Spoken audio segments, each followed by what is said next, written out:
মায়া বলল, এর থেকে বড়? আচ্ছা সরি এখন বলো কিসের জন্য কল দিলে আমায়?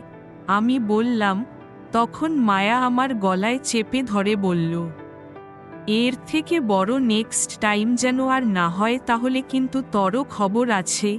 মায়া বলল, তারপর ছেড়ে দিল আর বলল, এর থেকে বড় আয় আমার সাথে গেলেই বুঝতে পারবি কি জন্য। মায়া বলল।